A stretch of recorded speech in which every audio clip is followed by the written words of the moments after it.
Cette semaine à TVA L'Info, en manchette, la Chambre de commerce se modernise, un mini-colloque sur la persévérance scolaire, un deuxième livre pour Myriam Desjardins-Malenfant.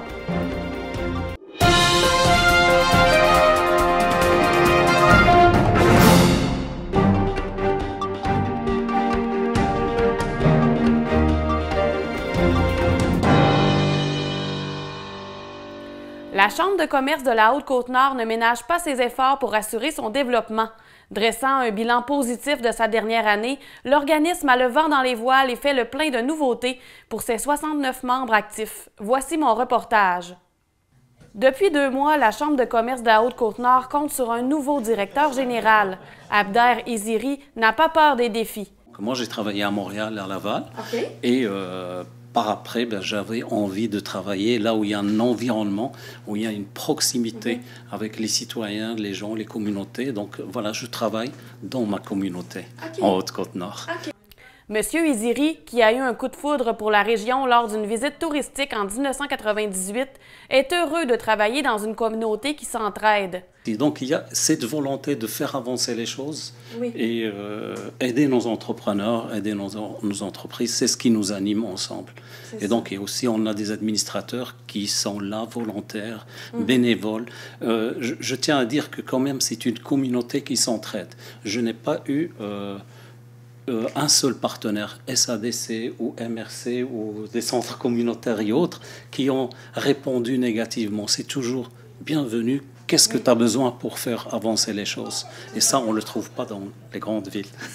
Le 4 décembre, la Chambre de commerce a dévoilé sa nouvelle image de marque, en plus de présenter une programmation d'activités pour l'année 2024.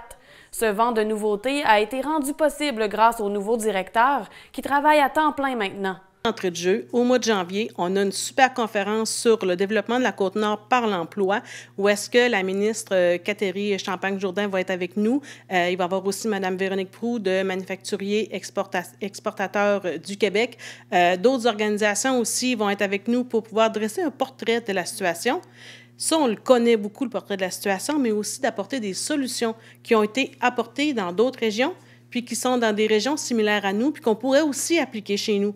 Donc, on ne veut pas juste faire une conférence où est-ce qu'on discute. On veut vraiment faire une activité où est-ce que les gens vont pouvoir partir enrichis de la rencontre, en plus de pouvoir rencontrer des personnes qui vont pouvoir faire avancer leur propre dossier, parce que le réseautage, c'est très, très puissant. Donc, déjà, le 18 janvier, c'est une activité à ne pas oublier, à mettre à son agenda. On a prévu des formations, des conférences, des activités de maillage. On a prévu un gala mérite aussi, où est-ce qu'on va pouvoir faire de la reconnaissance au niveau de l'innovation, de les grandes capacités de nos entreprises, comment est-ce que nos entreprises peuvent bien rayonner, puis comment on pourrait les aider à rayonner davantage. Donc, aussi la mise en place de projets comme les capsules vidéo qui s'en viennent aussi. La nouvelle image de l'organisme se veut plus moderne et représentative. Elle s'accompagne d'un site web et d'un nouveau logo qui sont à l'image d'où la Chambre de commerce est rendue aujourd'hui. Le site Internet disponible au cours des prochaines semaines affichera d'ailleurs le nom des membres et permettra de joindre ses rangs simplement via un bouton. Les 28 et 29 novembre, le Centre de services scolaires de l'Estuaire a tenu son mini-colloque sur la persévérance scolaire qui était de retour pour une 7e édition. Les polyvalentes de Forestville et des Bergeronnes ont accueilli une panoplie d'ateliers destinés aux élèves. Nous étions sur place. Le mini-colloque a pour but de faire explorer différents déterminants de la persévérance scolaire aux élèves de secondaire 3, 4, 5 afin de leur démontrer qu'ils ont du pouvoir sur leur réussite. Par cet événement, les membres du comité de la persévérance scolaire au Côte-Nord désirent faire vivre aux jeunes une expérience différente et semblable à ce qu'ils vivront peut-être après le secondaire s'ils assistent à un colloque de formation. Les élèves se sont préalablement inscrits à cette activité. Ce sont donc eux qui ont fait le choix de leurs ateliers. Au programme, ateliers de cuisine, jeux d'évasion, yoga, sexo-quiz, danse-expression et autres activités qui portaient sur les clés de la réussite.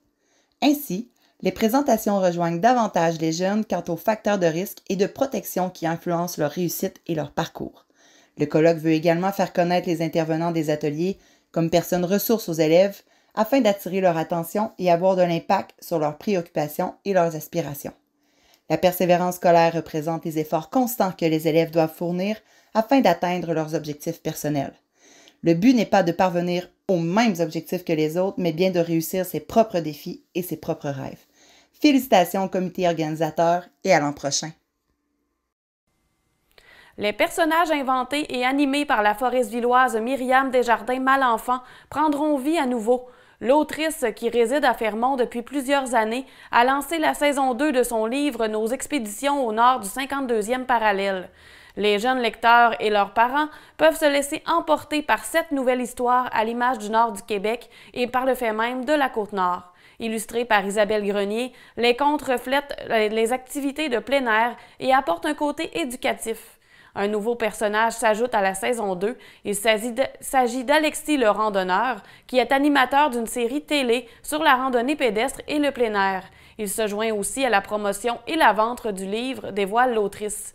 Un safari photo caribou, la collecte de petits fruits, la culture Innu et la découverte d'un endroit secret sur le territoire de la ZEC de Forestville sont notamment au cœur des histoires de cette nouvelle saison. Le livre, réalisé en auto-édition à part entière, raconte également l'aventure d'un super lecteur qui tenait à la partager avec les partenaires du projet. Un total de 500 copies a été imprimé et la saison 1 est en réimpression. Une autre nouveauté, Isabelle Grenier a créé un livre à colorier inspiré des personnages et des histoires du roman pour enfants. Le duo a le vent dans les voiles et travaille déjà sur des projets pour l'an prochain. Il veut aller plus loin vers le 55e parallèle pour la saison 3, selon la Forestvilleoise d'origine, qui précise que le projet a obtenu du financement grâce à La Ruche et ArcelorMittal notamment. Nos expéditions au nord du 52e parallèle saison 2 sera disponible à la librairie A à Z de Bécomo ainsi que sur le site web du projet. Ma collègue Anne-Sophie Paquette est de retour cette semaine pour la chronique d'Anne-Sophie. À l'approche du temps des fêtes, on vous donnera des petits trucs pour passer un Noël en famille sans écran.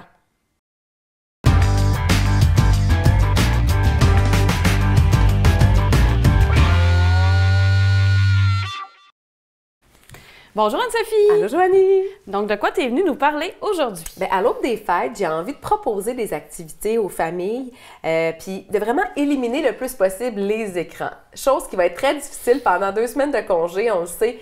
Les écrans arrivent vite, les films, la tablette, le cellulaire, puis c'est normal. Mais je pense que pendant les fêtes, il y a une magie qui s'installe. On veut aussi créer des liens, on veut décrocher. Donc, moi, je suis là pour essayer de vous donner quelques pistes puis quelques idées. Bien, bonne chance! C'est parti! On va essayer! On sait que du côté de Forestville, le 19 décembre, il y a une pièce de théâtre gratuite c'est les acteurs, c'est les élèves de 6e année. Ça a été monté, ça a été travaillé, puis on peut y aller gratuitement. Donc, ça peut être vraiment intéressant d'aller se mettre dans l'ambiance des fêtes avec de jeunes acteurs, avec une pièce qui s'appelle Pas de panique Père Noël au Pavillon des Arts, 6h30. Parfait. Déjà, ça, il n'y a pas d'écran. On est un peu dans la culture, puis on encourage le travail de nos jeunes. Sinon, ben patiner. Évidemment, à Forestville, à Colombier, il y a les patinoires, elles sont ouvertes. Ça peut être intéressant pour s'initier, commencer, apprendre aussi, là, même si on n'est pas des professionnels. Oui. Allez-y. La glissade. Autant qu'on peut en faire une à la maison, mais on sait aussi que du côté du golfe de Forestville, il y a souvent un endroit où on peut glisser régulièrement, puis juste glisser, ben prendre l'air, ça peut faire du bien. Donc, ça peut être ça. Je propose aussi soit l'âge de vos enfants, jeux de société, en famille, s'ils sont plus petits, plus curieux, les expériences scientifiques. Tu sais, ça peut être des choses qu'on a à la maison, on essaie des choses ensemble, puis voir l'effet que ça fait avec quelques ingrédients. Évidemment, allez-y sécuritairement. Là. Oui. Mais, Google est notre ami. Il y a tellement d'idées. C'est ça. Donc, il y a des petites expériences scientifiques. Les bibliothèques, à ne pas négliger pendant le temps des fêtes. Souvent, on propose une panoplie, évidemment, de romans, de livres, mais il y a aussi des activités, il y a des boîtes d'activités, autant du côté de Forestville que de Colombier. Donc, allez-y, puis vous pouvez ramener la boîte à la maison, puis trouver les activités aussi à faire à l'intérieur. La raquette. Le ski de fond. Je pense qu'on est vraiment au paradis ici à Forestville. Là, il y a plein de sentiers. Donc ça peut être intéressant. Ou évidemment, juste la marche à l'extérieur là, pour prendre l'air. Cuisiner. Bien, on va le faire pendant le temps des fêtes, hein? C'est ça, c'est sûr. Oui. Mais d'initier nos enfants, de le faire en famille, de faire des recettes faciles. Il y en a maintenant 3 ingrédients en micro-ondes. Ça peut être vraiment facile aussi. Là. Ce qu'on n'a pas nécessairement le temps de faire dans notre quotidien, dans notre routine, quand on n'est pas en vacances. Fait que là, on en profite. Prendre le temps d'apprendre à cuisiner, d'initier nos enfants aussi. faire des bonhommes de neige, des forts, tu sais, peut-être que c'est plus dans notre enfance à nous, là, mais tu sais, de le faire aussi avec nos enfants. C'est un peu de retomber dans notre enfance, Ouais. tu sais, avec eux autres, puis vraiment d'en profiter, puis d'être C'est là, ça. tu sais, présent. Dans notre magie de Noël, là, d'essayer de la transmettre aussi, comment que Oui. nous, on s'organisait, donc de le faire aussi avec nos enfants. Parce que nous, on n'avait pas de tablette. Hein? On en avait Ça trahit notre âge, là. On n'avait pas de téléphone, pas de Ouais. tablette. Moi, j'avoue qu'à un moment donné, mon père m'a dit maintenant, on va avoir Internet. Donc, vous pouvez comprendre que j'ai pas 15 Mais ans. là, t'avais plus la ligne téléphonique. là. C'est ça! Quand ma mère voulait faire son appel, bon, fallait que je me décroche. Mais, puis préparer un spectacle. Tu sais, y aller dans la création, là, les enfants, des fois, ils veulent Oui. présenter ce qu'ils savent faire, ils veulent créer par eux-mêmes. Puis mon Dieu, que c'est le bon moment pour dire, allez faire votre spectacle. Nous, on va jaser entre adultes, puis le soir, ils font leur spectacle. Puis, tu sais, on peut vraiment créer des liens parce que les cousins, les cousines, les oncles, les tantes, c'est là que qu'il faut qu'on profite de ces moments-là, puis qu'il n'y ait pas un téléphone entre nous puis qui nous sépare. C'est ça. Les laisser créer aussi, hein. Ouais. Souvent, on essaye toujours de combler les vides, mais des fois, on a besoin de les laisser s'ennuyer un petit peu, Mais oui. de créer ensemble. Pour qu'ils pensent à qu'est-ce qu'ils pourraient Oui. faire, comment ils pourraient passer leur temps sans être divertis par les Oui. écrans, justement. Puis, en terminant, ce qu'on propose au complexe Guy Ouellet le 13 décembre, il y a le rallye Frisquet de 8 à 15 heures. Le 16 décembre, il y a un film de Noël au Pavillon des Arts aussi qui est proposé. Et à Colombier, le 17 décembre, c'est la fête des enfants. On invite tous les enfants à y être. Puis pour terminer, ben, le 19 décembre à 18h30, il y a du côté aussi de Forestville, on propose une activité que je voulais parler, c'est le théâtre. Donc, il y a vraiment plein de choses. Oui. Allez-y, profitez-en. Puis C'est surtout, joyeuses fêtes. Parfait. Ben, joyeuse fête à toi. Merci Merci. d'être venu nous voir avant les fêtes. Oui! Puis, je te souhaite 2 semaines sans écran. Ah, je vais essayer.